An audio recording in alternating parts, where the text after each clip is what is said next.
آج سے 10-15 دن پہلے میں گجرانوالہ میں گیا، وہاں پہ ایک بٹی بگو نام کا ایک گاؤں تھا۔ ناشتہ کیا تو لوگوں نے بتایا کہ اس کے قبرستان میں ایک شہید کا لاشا دفن ہے۔ میں نے کہا مجھے وہاں لے چلو۔ جب میں وہاں گیا راستے میں دوست بتاتے رہے کہ اس قبر کے اندر قاسم چودھری شہید، کیا نام؟ سارے مل کر اس کا دھڑ تو دفن ہے، سر کا پتہ نہیں۔ دھڑ تو دفن ہے، سر کا پتہ۔ میں نے کہا ماجرا کیا ہے؟ وہ کہنے لگے 27 اگست 1997 کو، یہ وہی 1997 ہے جس 1997 میں میرے والد ہمیں 18 جنوری کو چھوڑ کر چلے گئے، لیکن خالی ہاتھ چھوڑ کر نہیں گئے، جنت کا راستہ دکھا کر گئے۔ 27 اگست کو وہ اپنے گھر سے نکلا، لاہور کا سپہ سالار تھا، پرانے لوگ جانتے ہیں کہ اس وقت سپہ سالار ہوا کرتے تھے، سالار ہوا کرتے تھے۔ کالج میں پرنسپل تھا، گجرانوالہ سے لاہور پڑھانے گیا، راستے میں اغوا کر لیا گیا، شہید کر دیا گیا۔ ٹیکنالوجی نہیں تھی، موبائل فون نہیں تھے، گھر والے سمجھے کہ کالج میں، کالج والے سمجھے کہ گھر۔ 15-20 دن کے بعد پتا چلا، اب ڈھونڈ رہے ہیں یہ قاسم چودھری اپنے گھر کا اکیلا وارث ہے، اس کا والد بھی موجود نہیں ہے۔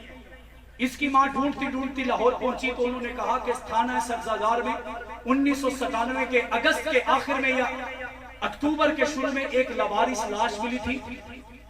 ماں وہاں چلی گئی، اس نے کہا کہ اس کے کپڑے ہوں گے، کوئی جوتے ہوں گے، کوئی کاغذ ہوگا، کوئی قلم ہوگا، کوئی ٹوپی ہوگی، کوئی پگڑی ہوگی، مجھے لا کر دکھاؤ۔ انہوں نے خون آلود کپڑے لا کر دکھائے۔ ماں کی آنکھوں سے پہلا آنسو ان خون آلود کپڑوں پر گرا اور ماں نے اس بہتے آنسو میں کہا قاسم تو کل بھی کامیاب تھا، تو آج بھی کامیاب تھا۔ یہ بات یہاں تک ہوتی تو ہر کسی نہ سناتا۔ اماں جی کہنے لگی میں تو اپنے پتر نو کٹ کے گجرانوالہ لے کے جاؤں، میں نے قبر کشائی کروانی ہے، میں نے اس کے لاشے کو ساتھ گجرانوالہ لے کر جانا ہے۔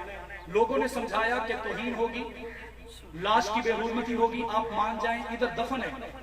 کسی نے پوچھا کہ اس کا سر تو ملا نہیں، تو ماں کہنے لگی حق نواز قیامت کے دن جنگ سے اٹھیں گے، اسار جنگ سے اٹھیں گے، اظہار جنگ سے اٹھیں گے، مختار جنگ سے اٹھیں گے، زیاد جنگ سے اٹھیں گے، شیخ غازی حق نواز جنگ سے اٹھیں گے، علی شیر حیدری سندھ سے اٹھیں گے، اپنے وجود کے ساتھ اللہ کے سامنے حاضر ہو جائیں گے۔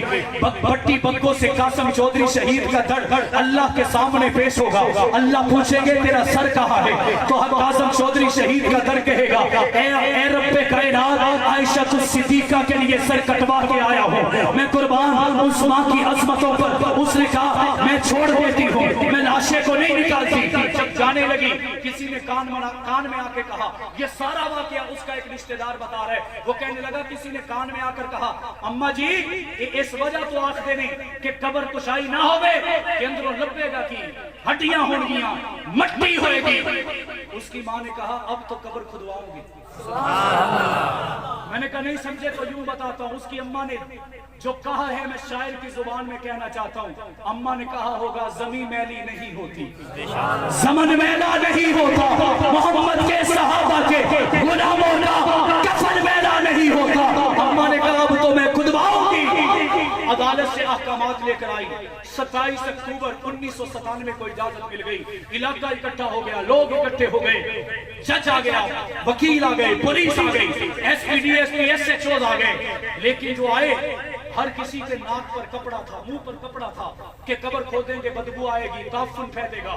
پولیس والوں نے جب مٹی سے کپڑا قبر سے مٹی ہٹائی، نیچے سے پہلی سیمٹ کی سلیب ہٹائی، جنت کی خوشبو ہوئی۔ سبحان اللہ، ایسے نہیں بلند آواز سے سبحان اللہ۔ اب خوشبو سونگ کر سب کے ہاتھوں سے کپڑے نیچے گرے۔ کہتے ہیں کہ اسی وقت وہ پولیس والے رونے لگے اور اس کی ماں کو کہنے لگے آج تک اسی بڑیاں قبراں کھودیاں، بڑے بندے دفنائے، دوجے دن بھی اندروں کچھ نہیں لبدا۔ آج مہینے کے بعد بھی دیکھ کر یہ پتا چل رہا ہے قاسم خود بھی سچا ہے، جس کے ساتھ لگا ہے وہ بھی سچے ہیں۔ نعرہ تکبیر، شہدائے نبو سے صحابہ، شہدائے نبو سے صحابہ، شہدائے نبو سے صحابہ، تمہاری شہادت کو سلام ہے۔ وقت مختصر ہے، اس کی لاش اٹھانے کے لیے پولیس والے قبر میں گئے، عدالتی حکم تھا۔ اس کی لاش کو اٹھا کر جب چارپائی پہ رکھا یا سٹریچر پہ رکھا تو جہاں سے اس کی گردن کٹی تھی وہاں سے تازہ خون شروع ہو گیا۔ سبحان اللہ۔ میں نے کہا آج کسی کے گولی لگے